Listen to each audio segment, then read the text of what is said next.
At Christmas dinner, my family mocked me saying, "He was never in the will anyway," after selling my grandma's house. I smiled and said, "Cool, hope you enjoy the cash since I'm the one who bought it." The table went silent, and in that moment, watching their faces drain of color, I felt something I hadn't experienced in 32 years of being the family afterthought. Complete control. Mom's fork clattered against her plate, the same china set Grandma had used for decades. Jenna's mouth hung open, her gold sequin dress suddenly looking garish under the dining room chandelier. Tyler stopped mid-chuckle, his crypto joke dying in his throat. And Dad, the man who'd spent my entire childhood asking everyone except me about their lives, just stared at me like I'd grown a second head. The silence stretched for what felt like an eternity. I could hear the mechanical reindeer clicking in the living room, the hum of the refrigerator, even Mrs. Patterson's dog barking 3 houses down. But nobody at that table made a sound because they were all processing the same impossible reality. The quiet, forgettable middle child had just revealed he'd outplayed them all. I took another sip of wine, savoring both the vintage and the moment. This wasn't an emotional outburst or some desperate grab for attention. This was strategic precision, the culmination of months of careful planning that they never saw coming because they'd never bothered to really see me at all. My mind was already 3 moves ahead, calculating their next responses, anticipating the damage control they'd attempt, the guilt trips they'd deploy. But for the first time in my life, I held all the cards. They'd spent decades treating me like a supporting character in their family drama, never imagining that supporting characters sometimes become the ones who know where all the bodies are buried. What they didn't understand, what they'd never understood, was that being invisible had taught me to observe everything. While they were busy performing their roles as the golden daughter, the protected baby, and the controlling parents, I'd been quietly cataloging their weaknesses, their tells, their patterns. And now, all that accumulated intelligence was about to pay dividends they never could have imagined. The strategic part of my brain, the part that had gotten me promoted twice in 3 years as a senior business analyst, was already mapping out the conversation to come. They'd try to make this about family loyalty first. Then they'd shift to guilt about Grandma's memory. Finally, they'd attempt to paint me as vindictive and petty. But I had responses prepared for each angle, backed by documentation they didn't know existed. See, what my family had never bothered to learn about me was that I'd built a career on identifying inefficiencies in complex systems and implementing solutions that maximize value while minimizing risk. My specialty was corporate restructuring, the art of taking bloated, dysfunctional organizations and streamlining them into profitable, sustainable operations. I'd consulted for Fortune 500 companies, helped them eliminate redundant positions, optimize resource allocation, and establish accountability measures that prevented future problems. That skill set translated perfectly to family dynamics, especially when dealing with people who'd grown comfortable operating without consequences. My current position as senior business analyst at Meridian Consulting put me in charge of multi-million-dollar efficiency audits. I'd personally identified over $18 million in waste across 12 different client organizations in the past 2 years alone. The techniques I used to trace financial discrepancies and expose operational fraud would work just as effectively on a much smaller scale. More importantly, my professional network included forensic accountants, real estate attorneys, and private investigators. These weren't just LinkedIn connections. These were people I'd worked alongside on complex cases, people who understood the value of thorough documentation and strategic patience. When you regularly deal with corporate executives trying to hide asset misallocation or board members attempting to obscure conflicts of interest, a simple family property transfer becomes child's play. My financial position was rock solid, something my family had never bothered to investigate before, dismissing me as irrelevant. 8 years of careful investing and strategic career moves had built me a net worth approaching $600,000. My salary of $95,000 annually, plus consulting fees from weekend projects, provided more than enough liquidity to execute long-term plans without emotional pressure. I owned my condo outright, maintained a 6-month emergency fund, and had additional investment accounts they didn't even know existed. But my real advantage was information asymmetry. Being the ignored child had taught me to pay attention to details others missed. I remembered conversations from family gatherings going back years, casual comments about financial decisions, offhand remarks about legal documents.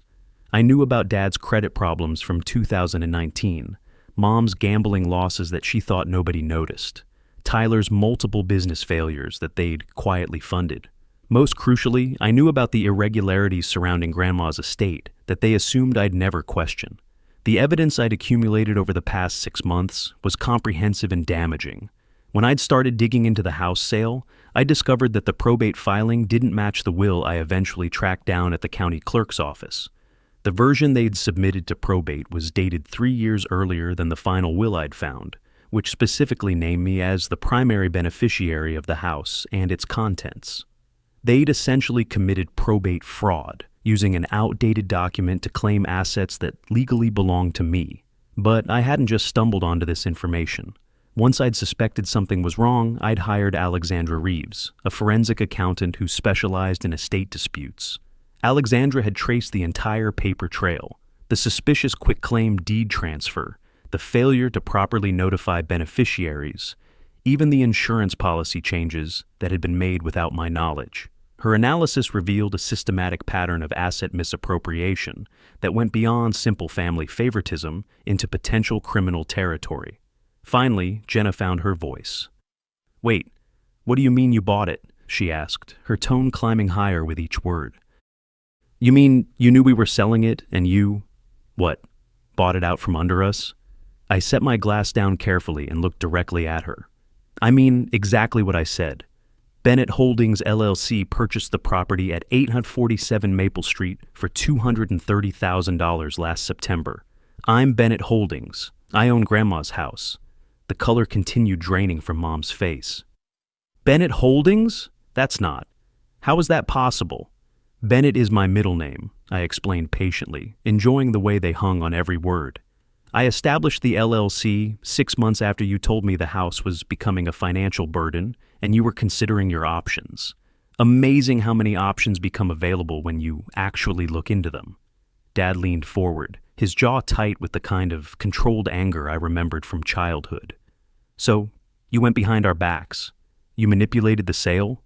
The accusation was so perfectly predictable that I almost smiled. "I made a competitive offer through a legitimate real estate transaction. Nothing manipulative about it. The manipulation was telling me I wasn't in Grandma's will when you knew that wasn't true." Another silence, but this one felt different, heavier, more dangerous. Tyler, who'd been uncharacteristically quiet, finally spoke up. "What do you mean, wasn't true?" "Mom said Grandma left everything to them to avoid complications." I pulled out my phone and opened the photos I'd saved months ago. The will she actually filed, the final one dated 6 weeks before she died, specifically states, "To my beloved grandson Noah James Bennett, I leave my home at 847 Maple Street and all its contents, as he has always understood the value of preserving family history." I looked around the table. Not complicated at all, actually. Mom's wine glass slipped from her fingers, red liquid spreading across the white tablecloth like blood. "That's not. We filed the proper will." "You filed a will," I corrected, "just not the most recent one.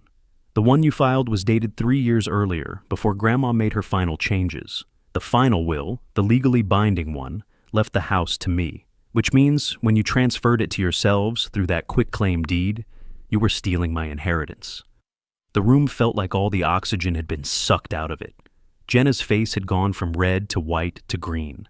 Tyler kept opening and closing his mouth like a fish.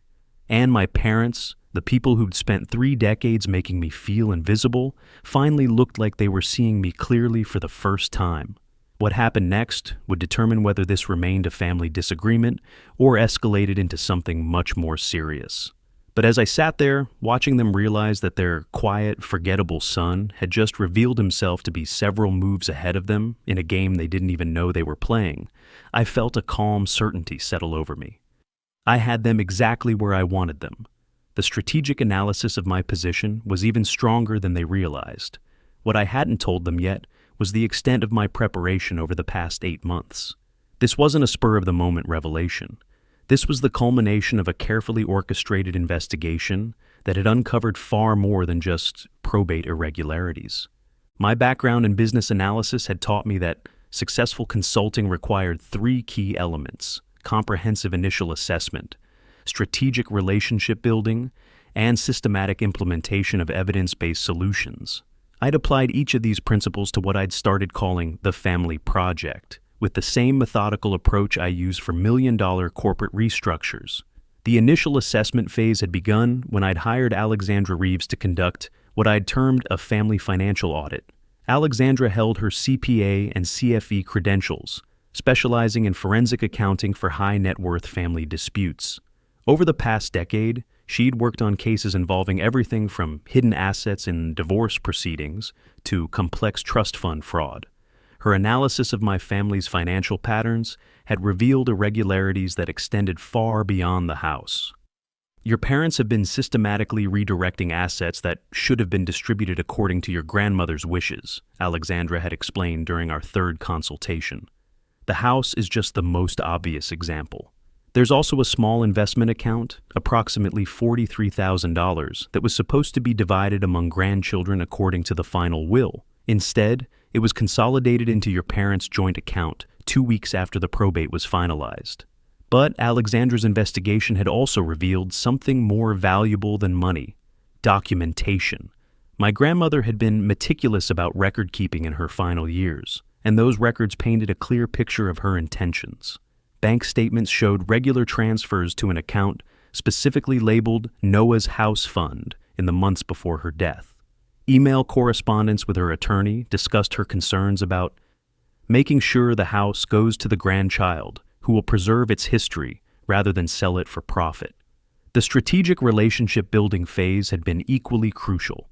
Through my professional network, I'd been introduced to Marcus Hendricks, an estate law specialist who'd handled over 200 probate disputes in his 20-year career. Marcus had reviewed the documentation and provided a preliminary legal assessment that was more encouraging than I dared hope.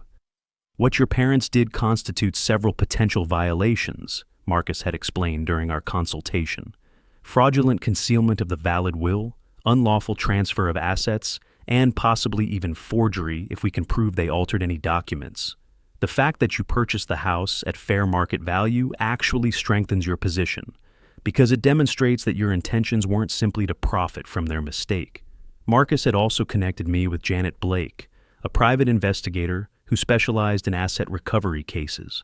Janet's background included 15 years with the FBI's white-collar crime division before starting her own practice. Her investigation had uncovered additional evidence of financial irregularities, including documentation that my parents had borrowed money against the house's equity before selling it to me, money that should have been considered part of the estate.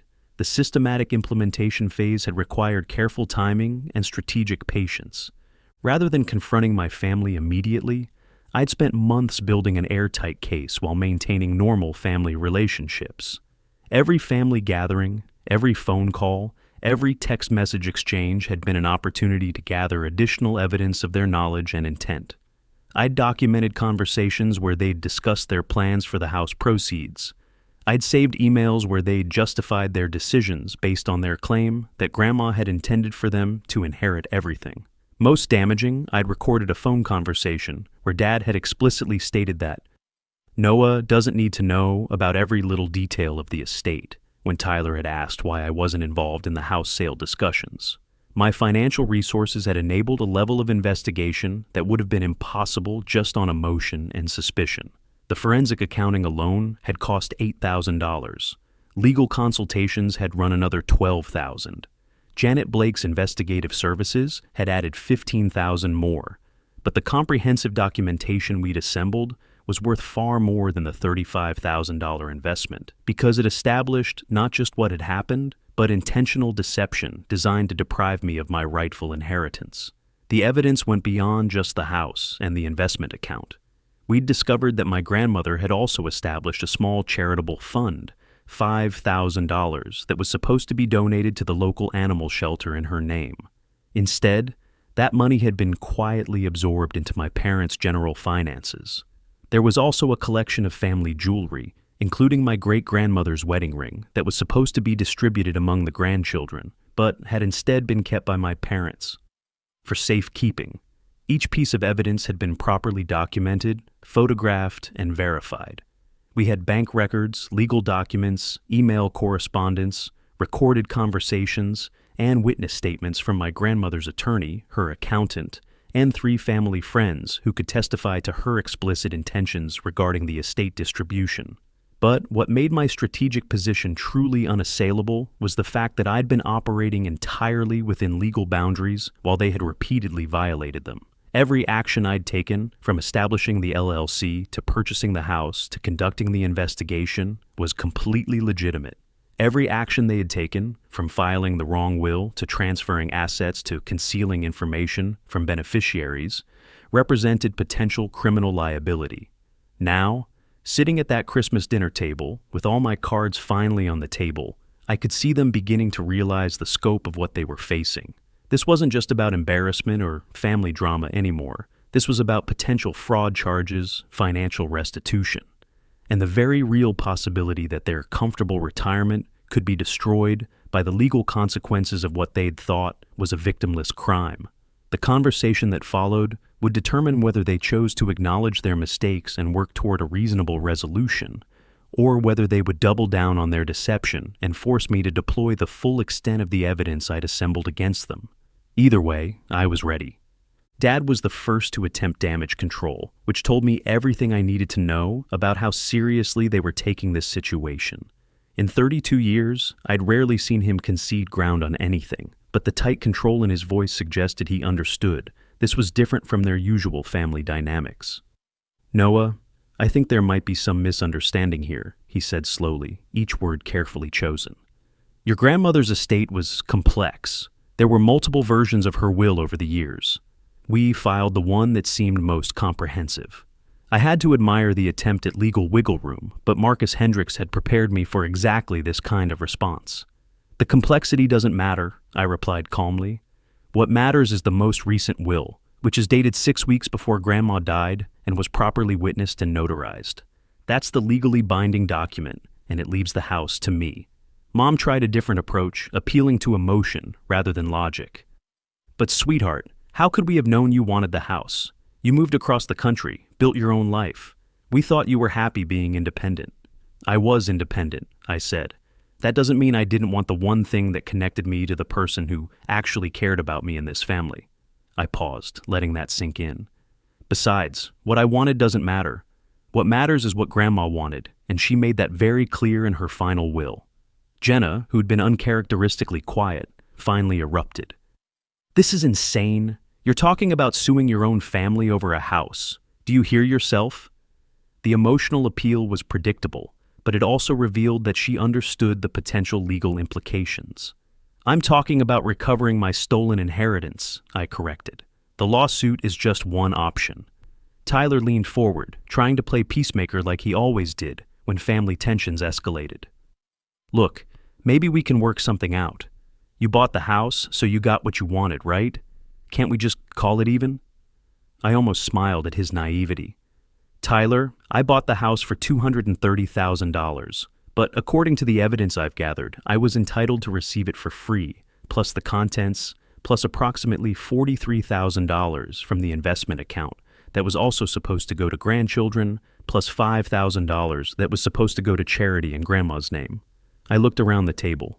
"So no, buying the house doesn't make us even. It just means I prevented you from profiting off the theft." The specific dollar amounts hit them like physical blows. Mom actually gasped when I mentioned the investment account. Dad's face went gray when I brought up the charity fund, because that suggested our investigation had been even more comprehensive than they had feared. But the strategic moment I'd been waiting for came when Dad made his crucial mistake. Instead of continuing to claim ignorance, instead of trying to negotiate a settlement, he let his anger override his judgment. "You ungrateful little shit," he snapped, his careful composure finally cracking. "After everything we've done for this family, you're going to destroy us over money? You think you're entitled to something just because you were Grandma's favorite?" The outburst was perfect because it revealed 2 critical facts. First, he just admitted that I was Grandma's favorite, which supported my case that she would have wanted me to inherit the house. Second, his reference to destroying them suggested he understood they'd done something wrong and were vulnerable to consequences. But more importantly, his anger was going to make him sloppy. Angry people make mistakes, reveal information they meant to keep secret, and often escalate situations beyond their ability to control. Everything about his body language and tone told me he was about to make this much easier for me. "Dad," I said quietly, "you just admitted that Grandma favored me, which makes it even more obvious that she would have wanted me to inherit her house. And your comment about destroying you suggests you know exactly what you did wrong." The room went silent again, but this time the silence felt dangerous. Mom was staring at Dad with obvious horror, recognizing that he'd just undermined any possible innocent explanation for their actions. Jenna and Tyler looked back and forth between us like they were watching a tennis match where the stakes kept escalating. I pulled out my phone again and set it on the table. "For the record, I've been recording this conversation, not to use against you, but to make sure there's no confusion later about what was said." The revelation that I'd been recording sent another shockwave around the table. They hadn't just underestimated my preparation, they'd completely misunderstood the level of strategic thinking I was bringing to this situation.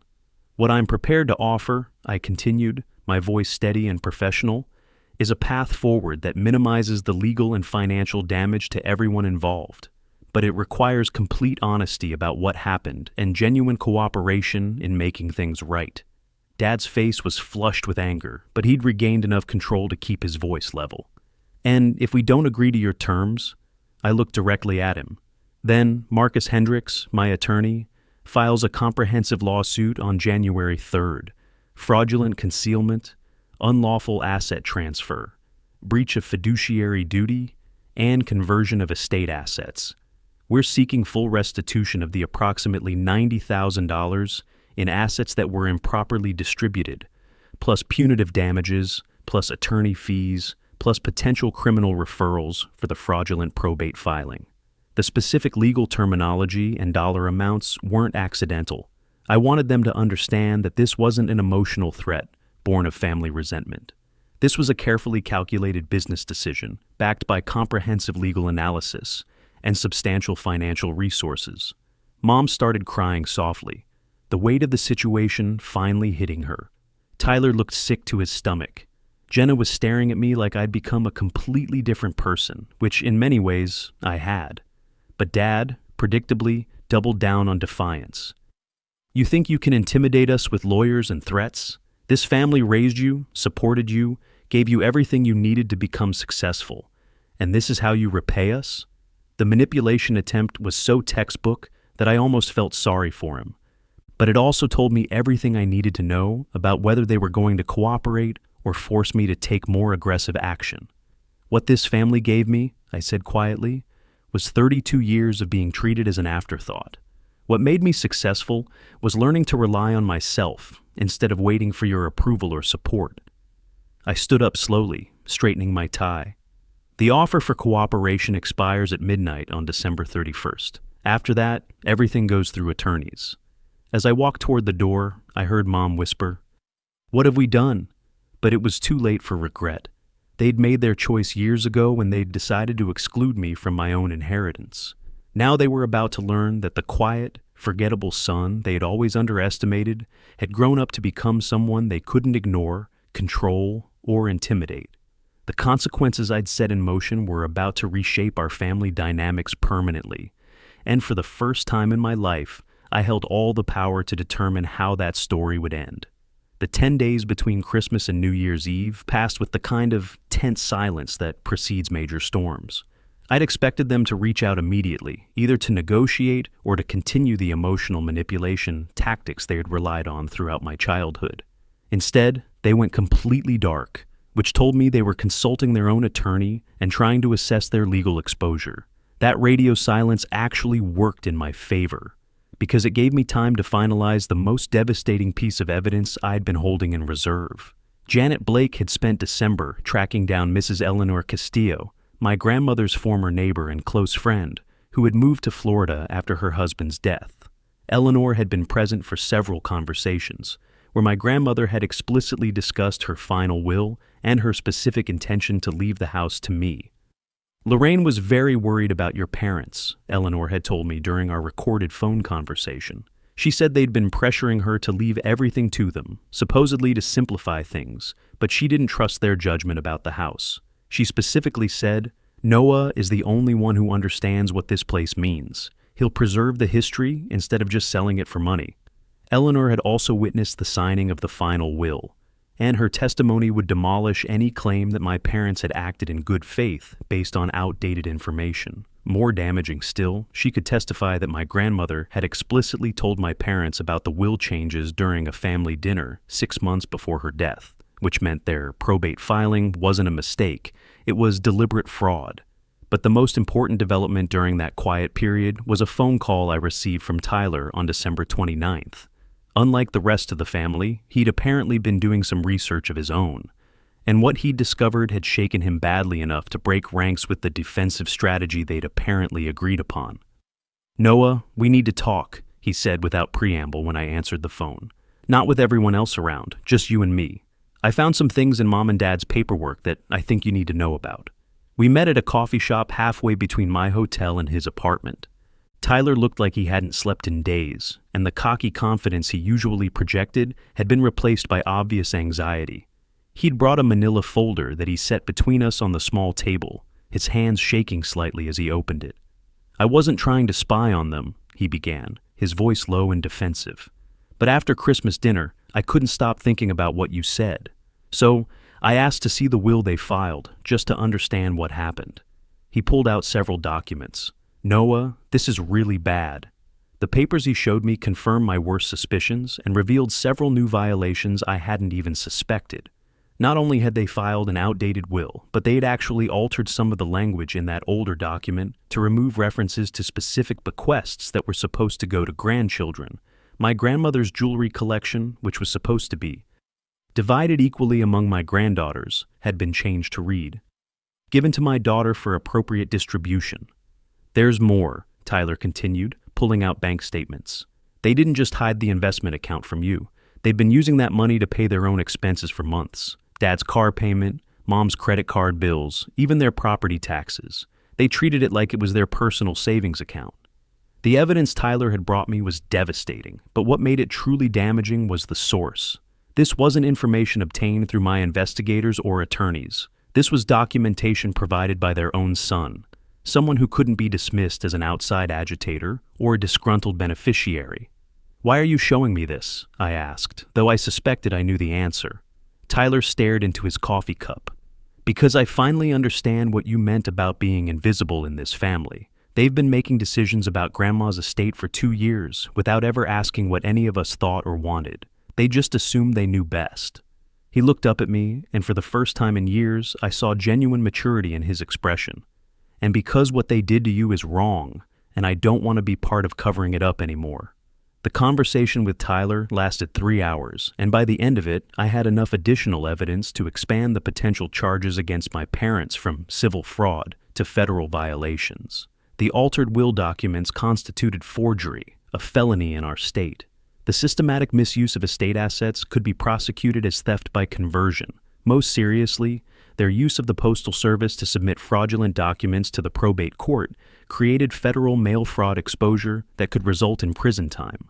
But Tyler's cooperation also presented me with a strategic opportunity I hadn't anticipated. Instead of simply pursuing maximum legal consequences, I could use his testimony to negotiate a resolution that would recover my assets while giving my parents a chance to avoid criminal prosecution. It would require them to admit their wrongdoing publicly, make full financial restitution, and accept permanent restrictions on their access to any future family estate matters, but it would allow them to avoid the humiliation and financial destruction of a criminal trial. On December 30th, I called Marcus Hendricks to schedule a meeting where we would finalize our strategy. But before that meeting, I decided to make one final attempt at direct communication with my parents. Not because I expected them to suddenly develop accountability or remorse, but because I wanted my legal record to show that I'd given them every possible opportunity to resolve this honorably before deploying the full extent of my evidence against them. The call I made to my parents that evening was brief and businesslike. I explained that I had obtained additional evidence of fraud and forgery. that Tyler had provided documentation of ongoing asset misappropriation, and that their window for negotiated resolution would close at midnight on December 31st as previously stated. After that, I would pursue maximum legal consequences, including criminal referrals. Dad's response was predictably defiant. "You can threaten us all you want. We're not admitting to anything we didn't do. If you want to destroy this family over money, that's your choice." Mom's reaction was more desperate. "Noah, please, can't we work this out? We never meant to hurt you. Everything we did was to protect the family." But it was too late for explanations or excuses. They'd had multiple opportunities to acknowledge their wrongdoing and work toward a fair resolution. Instead, they'd chosen to maintain their deception, even when confronted with overwhelming evidence of their fraud. That decision told me everything I needed to know about their character and their likely behavior in any future family interactions.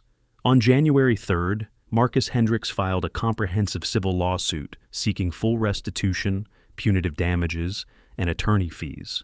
Simultaneously, Janet Blake submitted her investigative report to the district attorney's office with a formal request for criminal prosecution. By January 15th, my parents had been served with both civil papers and criminal subpoenas requiring them to produce financial records and submit to depositions under oath. The consequences that followed were swift, comprehensive, and entirely predictable for anyone who understood how legal and social systems respond to systematic fraud. Within 6 months, the legal proceedings had fundamentally restructured my family's financial and social position in ways that validated every strategic decision I'd made. The civil lawsuit resulted in a judgment requiring full restitution of $93,000 plus attorney fees, essentially wiping out my parents' retirement savings and forcing them to mortgage their house to satisfy the court order. The criminal prosecution was resolved through a plea agreement that included 18 months of supervised probation, community service requirements, and permanent restrictions on serving as executors or trustees for any future estates. While they avoided prison time, the felony convictions appeared in public records and local news coverage, destroying their reputation in the community where they'd lived for over 20 years. Jenna's real estate business collapsed within 3 months of the initial news stories, as clients couldn't trust someone whose family had been prosecuted for estate fraud to handle their property transactions ethically. She was forced to declare bankruptcy and move back in with our parents, creating a household dynamic where 3 adults shared financial responsibility for the restitution payments and legal fees that would extend for years.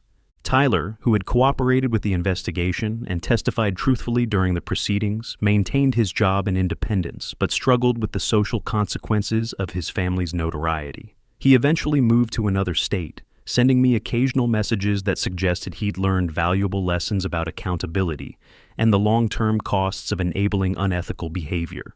My grandmother's house became the headquarters for the Eleanor Foundation, a non-profit organization I established to provide legal assistance for families facing estate fraud and elder abuse. The foundation has helped over 40 families recover stolen inheritances, and Tyler serves on the advisory board, using his experience to help others recognize warning signs of financial manipulation by family members. My own career flourished as word spread through professional networks about my successful handling of a complex family fraud case. The combination of forensic analysis skills and legal strategy that I demonstrated led to consulting opportunities with law firms handling similar cases, generating an additional income stream that more than covered the foundation's operational costs. Most importantly, I finally achieved the peace and autonomy I'd spent 30 years seeking. With the toxic family dynamics permanently resolved and my grandmother's legacy properly honored, I was free to build relationships based on mutual respect rather than childhood trauma. The quiet, invisible son had not only survived his family's betrayal, but had transformed it into a platform for helping others while securing his own financial and emotional independence. The final irony was that my parents' attempt to exclude me from my inheritance had ultimately resulted in me gaining far more than they'd tried to steal, while their comfortable retirement had been destroyed by the legal consequences of their own choices.